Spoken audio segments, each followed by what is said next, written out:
Match সেরার পুরস্কার কেন নিলেন না তামিম ইকবাল? বিসিবির এই কেমন আচরণ? চট্টগ্রামের পোলা চট্টগ্রামে এসে দুর্দান্ত খেলেছেন। নিজের এলাকার মানুষদের মাতিয়ে রেখেছেন। তবে ম্যাচ শেষে এমন কি হল তামিম ইকবালের, কেন তিনি রাগে ম্যাচ সেরার পুরস্কার নিতে যাননি, পাঠিয়ে দিলেন নাজমুল হাসান শান্তকে?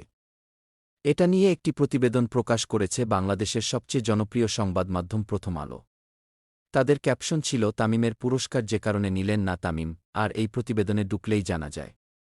বরিশাল দলের সূত্র থেকে জানা গেছে তামিম ইকবাল ম্যাচ সেরার পুরস্কারটি নিতে চেটে যায়, কিন্তু ম্যাচ সেরার পুরস্কার যিনি দিবেন মানে বাংলাদেশ ক্রিকেট বোর্ডের সভাপতি ফারুক আহমেদ, তিনি মঞ্চে আসতে অনেক দেরি করেন, তাই তামিম রেগে গিয়ে সেখান থেকে চলে আসেন। মূলত তামিম রাগ উঠেছিল খেলার মধ্যে যখন সাব্বির রহমান তার দিকে তেড়ে আসছিল। আর খেলে সকলে তাড়াতাড়ি মাঠ ছাড়তে চায়, কারণ ক্লান্ত শরীর নিয়ে বেশিক্ষণ থাকাটা ভালো না। তাই তামিম রেগে মাঠ ছাড়েন এবং নাজমুল হাসান শান্তকে পাঠান পুরস্কার বিতরণী মঞ্চে। সবকিছু শেষে তামিম আজকে ছিল অপ্রতিরুদ্ধ।